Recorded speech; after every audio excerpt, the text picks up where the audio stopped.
बहुत पुराने जमाने की बात है। एक मुल्क में एक नेक मगर जरा जद्दी तबीयत का बादशाह हुकूमत करता था।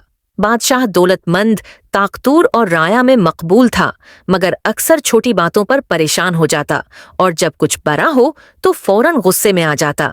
इसका खास मुशीर और वजीर फहीम निहायत अक्लमंद और साबिर इंसान था। उसकी एक खास आदत थी, वो हर हालत में कहता, जो होता है बेहतर ही होता है। चाहे कोई चीज टूट जाए, कोई काम न बने या कोई बड़ा नुकसान हो जाए, वो यही जमला दोहराता। शुरू में बादशाह को ये बात अच्छी लगती, फिर कुछ वक्त के बाद उसे ये बात परेशान करने लगी। एक दिन बादशाह और वजीर हो गए। शाही बावर्ची खाने में बैठे ताज़ा फल खा रहे थे। बादशाह ने छुरी से आम काटते हुए गलती से अपना अंगूठा जख्मी कर लिया। खून बहने लगा।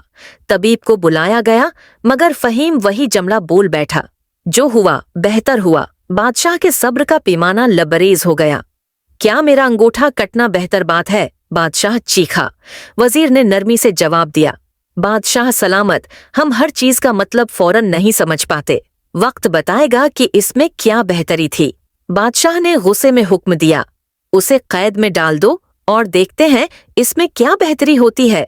कुछ दिन बाद बादशाह शिकार पर गया। जंगल में शिकार के दौरान वो अपने मुहाफिजों से बिछड़ गया और एक जंगली कबीले ने उसे पकड़ लिया। वो कबीला इंसानों की कुर्बानी देकर देवताओं को खुश करता था। बादशाह को बांधकर एक पत्थर पर लटा दिया गया। सरदार ने चाकू उठाया ही था कि एक कबीले वाला चलाया। रखो, इसका अंगूठा नहीं है, ये मुकम्मल इंसान नहीं। कबीले का कानून था कि सिर्फ मुकम्मल जिस्म वाले इंसान की कुर्बानी दी जा सकती है। यूं बादशाह को छोड़ दिया गया और वो भागता हुआ महल वापस आया।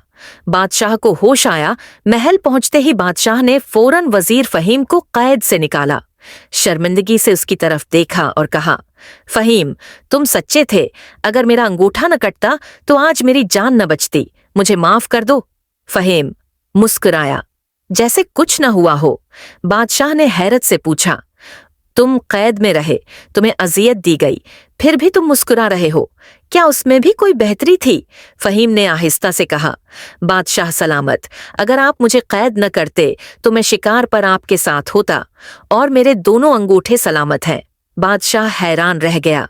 एक लम्हे के लिए वो मुकम्मल खामोश हो गया, फिर हंसने लगा। वो जान गया कि जिंदगी में हर वाकया चाहे बज़ाहिर बरा लगे, इसमें छुपी बेहतरी और हिकमत हो सकती है। इस दिन के बाद बादशाह ने जिंदगी ही को एक नई देखभाल दी कि हर मसले को तहम्मुल से देखना सीखा। वो वजीर फहीम को अपना उस्ताद मानने लगा। सल्तनत में भी उस कौल को आम कर दिया गया, अगर तुम्हें किसी बात की हिकमत समझ नहीं आई तो सब्र करो, वक्त समझा देगा। अखलाकी सबक मोल, जिंदगी में जो कुछ होता है वो हमेशा किसी न किसी बेहतरी के लिए होता है। अगर हमें फौरन न समझ आए तो वक्त हमें उसका मतलब सिखा देता है।